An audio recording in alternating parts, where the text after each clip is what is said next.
Assalamualaikum warahmatullahi wabarakatuh. Hai semuanya, aku Yunise. Selamat datang di channel aku. Dan aku kali ini akan share informasi mengenai teori perdagangan internasional dan strategi pembangunan. Tapi sebelum kita lanjut ke videonya, aku mau minta teman-teman buat support channel aku dengan cara klik tombol subscribe. Jangan lupa di like dan di komen video aku, terus di share ke teman-temannya yang lain ya. Dan semoga bermanfaat. Baiklah teman-teman, sebelumnya aku akan mengawali teori perdagangan internasional dan pembangunan ini dengan yang namanya globalisasi perekonomian. Berbicara masalah globalisasi, pasti teman-teman semua udah pada familiar sama yang namanya globalisasi atau istilah globalisasi ini sendiri. Jadi di dalam perekonomian, globalisasi ini berarti meningkatnya keterbukaan perekonomian suatu negara terhadap perdagangan internasional, aliran dana internasional, dan investasi asing langsung.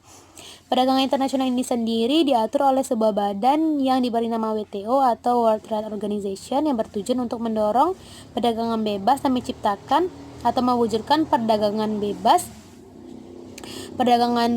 dengan mengurangi tarif dan hambatan. Jadi intinya sebenarnya di perdagangan internasional ini teman-teman, bagaimana negara-negara berkembang ini mampu memanfaatkan globalisasi perekonomian sekarang ini supaya dapat memacu perekonomiannya sehingga bisa mengejar ketertinggalannya dari negara-negara lain. Tapi masalahnya, kebanyakan dari perdagangan-perdagangan internasional ini justru menimbulkan dampak-dampak negatif yang lebih besar ketimbang dampak positifnya, seperti terjadinya degradasi lingkungan yang semakin cepat, polusi udara yang semakin banyak, dan lain sebagainya. Globalisasi ini katanya memberikan manfaat yang besar terhadap perekonomian negara-negara berkembang, tapi dalam kenyataannya kan tidak juga gitu. Cuman kita bisa memaksimalkan produksi dalam negeri untuk bersaing di luar negeri atau di pasar internasional sehingga kita mampu memacu pertumbuhan ekonomi kita. Seperti yang dikatakan Muhammad Yunus, yaitu seorang peraih Nobel, dalam tulisannya pada tahun 2008 lalu, ia menyebutkan bahwa perdagangan ini merupakan seperti jalan tol 100 jalur yang saling bersilangan di seantero bumi. Dan apabila jalan tol ini tidak memiliki rambu-rambu lalu lintas, tidak memiliki marka, tidak memiliki batas kecepatan, batas ukuran, maka jalan tol ini akan dikuasai oleh negara-negara atau truk-truk dari negara-negara kaya yang kita tahu sumber modalnya pasti banyak dan sumber daya manusianya tentu sudah sangat berkualitas sekali ya, jauh tertinggal dari atau jauh di atas negara-negara berkembang. Selain itu, kita sekarang kan lagi dihebohkan dengan suatu peristiwa atau suatu fakta di mana gila-gilaannya ekspor dari Asia Timur membangkitkan perekonomian mereka.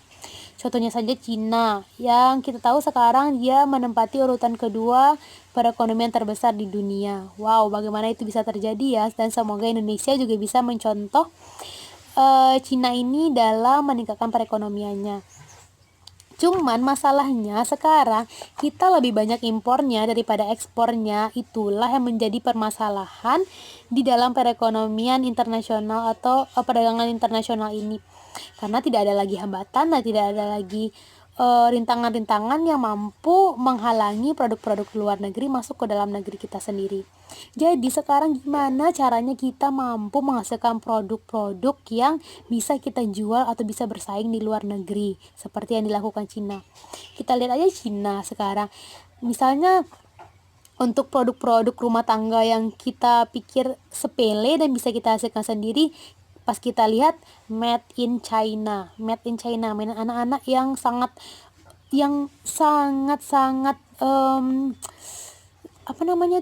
sangat simpel sekali, pasti made in China, bukan made in Indonesia.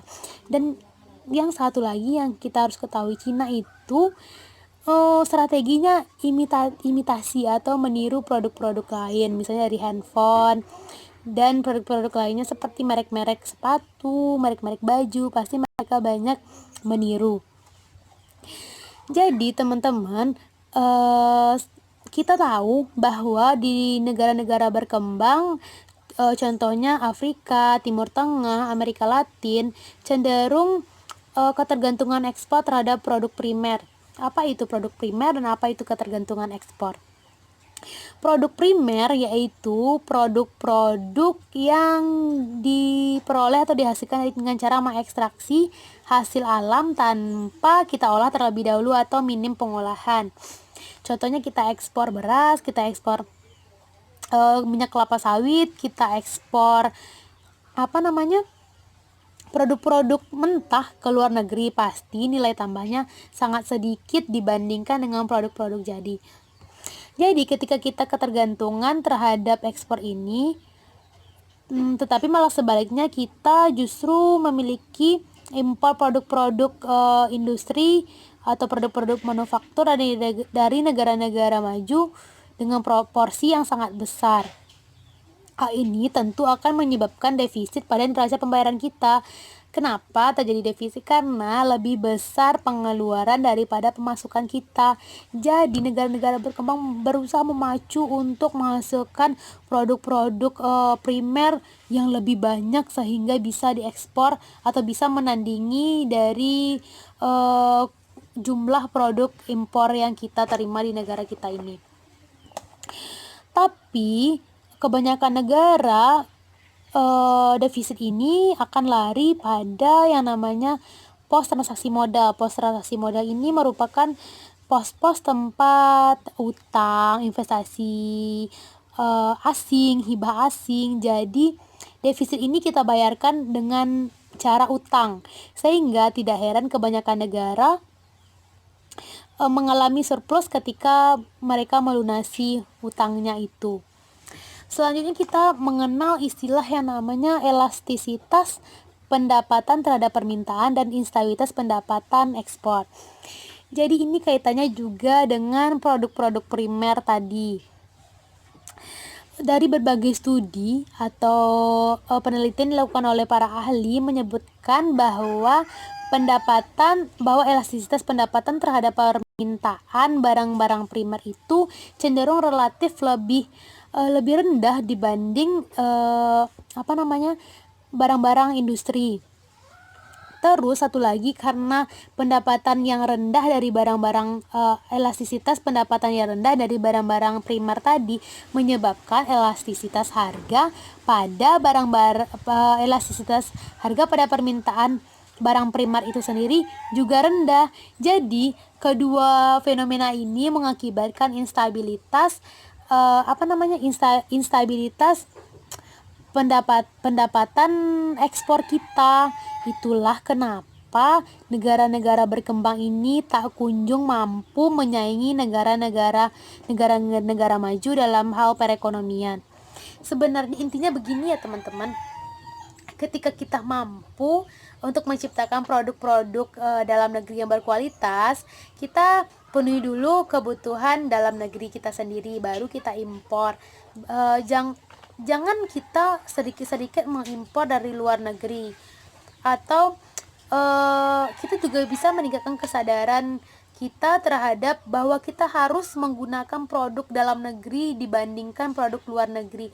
Karena sekarang kita nggak bisa menghambat gitu produk luar negeri itu masuk ke negara kita karena adanya perekonomian global tadi. Jadi kita bisa meningkatkan kesadaran kita untuk lebih menggunakan produk-produk dalam negeri ketimbang produk-produk luar negeri.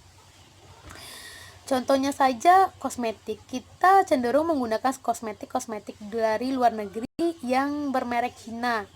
Dan ini menyebabkan produk-produk dalam negeri kita kurang diminati oleh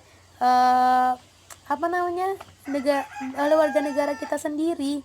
Gimana kita mau maju sedangkan kita lebih mencintai produk-produk asing daripada produk-produk dalam negeri kita sendiri. Dan satu lagi, di sini kita juga mengenal yang namanya nilai tukar perdagangan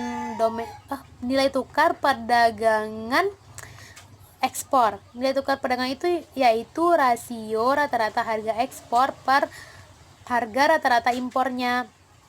Dan di sini kita juga mengenal dengan nama istilahnya hipotesis Prebisch-Singer. Hipotesis Prebisch-Singer ini berargumen bahwa harga rata-rata produk primer ini, harga rata-rata ekspor produk primer ini dari waktu ke waktu cenderung menurun. Jadi kesimpulannya kita harus meningkatkan produksi dalam negeri, baik itu dalam segi kualitasnya maupun kuantitasnya, dan kita harus bangga memakai produk dalam negeri kita sendiri. Ketika kita bangga memakai produk dalam negeri kita sendiri, maka roda perekonomian atau produksi dalam negeri kita akan terus menggeliat, dan ketika terjadi surplus kita akan mengekspornya ke luar negeri. Jadi mulai sekarang biasakan menggunakan produk dalam negeri. Sekian penjelasan mengenai teori perdagangan internasional dan strategi pembangunan dari saya. Terima kasih. Assalamualaikum warahmatullahi wabarakatuh.